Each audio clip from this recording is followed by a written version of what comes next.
Welcome to the first of a series of homework videos that will go over the homework that was assigned for the Accounting 100 class.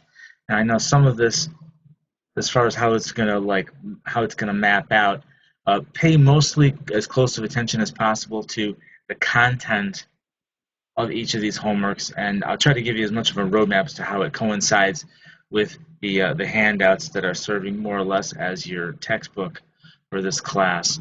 For all intents and purposes, they are your textbook for this class. So again, the first chapter in the handouts deals with the accounting equation. So this first exercise is going to focus on answering some questions that in the accounting equation format. So again, this is the answer key to that. So you have all these answers at your disposal, but I thought it would be a good idea to go over them as I would have in a classroom setting had we had the luxury of a classroom setting. So that's what you're getting here.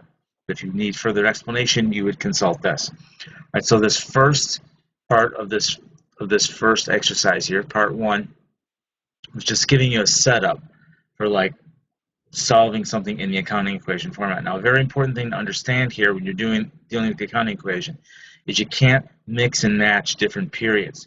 Remember, the formula for the accounting equation is really just the same thing as the formula for the balance sheet. Right? So remember, balance sheets are all about a point in time. So in other words, like pick any given day and draw a balance sheet. Again, assets equal liabilities plus stockholders' equity. It's only true on that day. So when we express the accounting equation in terms of a beginning of a period balance and end of the period balance, understand that those are two different points in time. So you can't take what was true at the beginning of the period and then use what was true at the end of the period and then come up with a meaningful answer. It's meaningless, right? So what you have to do is you got to figure out all the elements as they pertain to a specific point in time and then solve for that. So what you're going to see here is we're going to say at the beginning of a period, so it doesn't matter what we're talking about, a year or a month or a quarter, whatever we're talking about, this is where it started. Total assets started at $1.5 million, and then end of the period shareholders' equity finished at 450. Again, we can't take those two figures and get a meaningful number for liabilities because we're taking a number from one point in time, assets started at 1.5 million, and then equity ended at 850,000. So again, there's nothing meaningful to be derived from doing the math there. So that's why I added an extra piece of information that is saying that assets decreased by 125. So this is necessary information so that you can solve for ending liabilities. Again, that's ultimately what I'm asking for here. What's the balance of ending liabilities going to be in this case? So step one is take the beginning balance in assets and convert it to what? An ending balance in assets, right? Because we already have the ending equity, owner's equity here. It's already been defined. So beginning assets of 1.5 million, I said they decreased by 125. That's all you're looking at here. You're saying that means it went down 125. So end of the period assets were 1,375,000. So now that we have two ending figures, now we can do something meaningful with that. So now we can take the 1,375,000, subtract the ending shareholder equity, and get ending liabilities, solve for that at 525,000. So that's the answer you're looking for part A. All right, so now I added additional information because now I want beginning in part B, technically. I want beginning total liabilities. Well, again, we have beginning assets, but what's our problem with equity? We have ending stockholders' equity. So I told you during the period stockholders' equity increased by 250. Sometimes I use equity and stockholders' equity interchangeably. That's how you'll see it used a lot shorthand. So not to cause confusion, but that's just kind of the way that you're taught it, and you just understand it over the years. But again, equity, stockholders' equity are synonymous in the context we're discussing here. Right, so what do we have to do here? So we got to adjust this 850 to a beginning of the period number. That's the chore in front of us with this. So I said if it increased by 250, what's the beginning balance of total liability? So step one is give me what beginning shareholder equity was. Now, the thing to keep in mind here is it ended at 850, right? That's how it finished.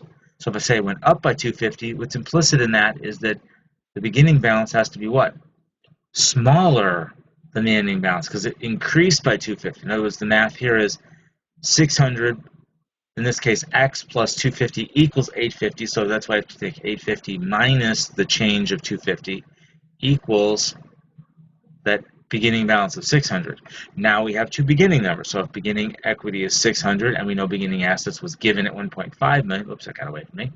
Just take the difference, 1.5 million minus the 600, and we'll get beginning liabilities of 900,000. Lastly, for this, I asked, what is the change in liabilities during the period? In other words, how much do they go up or down? Another way to figure out a change is take an ending balance. So I took the ending balance that we derived from part A minus the beginning balance from part B, and we will get a negative number expressed in brackets there. In other words, it went down 375 during the period.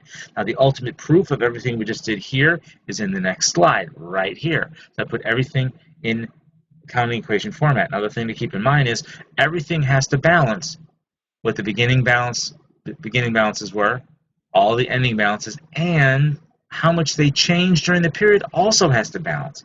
Now, everything that's in bold was numbers that you had to solve for, numbers you had to figure out.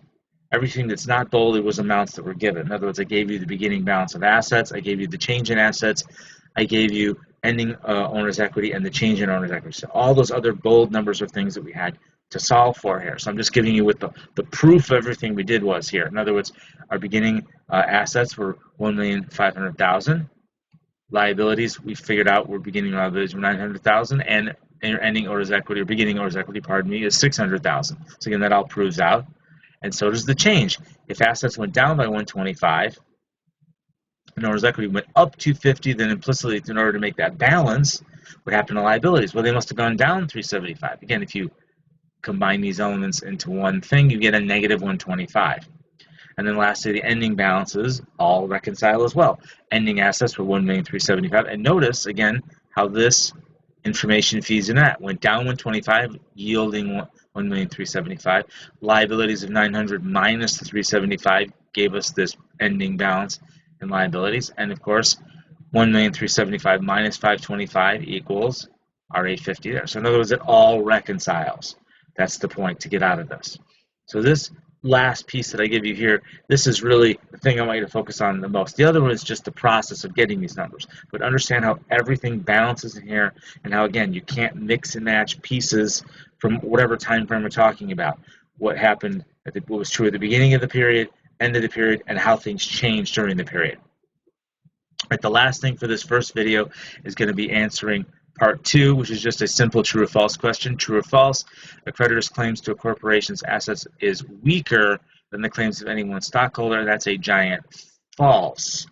Because remember, this is something I discussed in one of the other videos, is again, if you're talking about who gets paid first, if things are liquidated, in liquidation, that's how I started that, it always starts with what? Creditors. Creditors get their money before any stockholder gets anything, and usually what's the truth? The creditors usually don't get everything owed to them, so in reality, shareholders usually get nothing in liquidation. So those claims of the creditor claims are always way stronger than shareholder claims. Shareholder claims are the weakest claims on a corporation's assets, or any assets of any business, regardless of what we're talking about, any profit-seeking entity. That's just a fact across the board.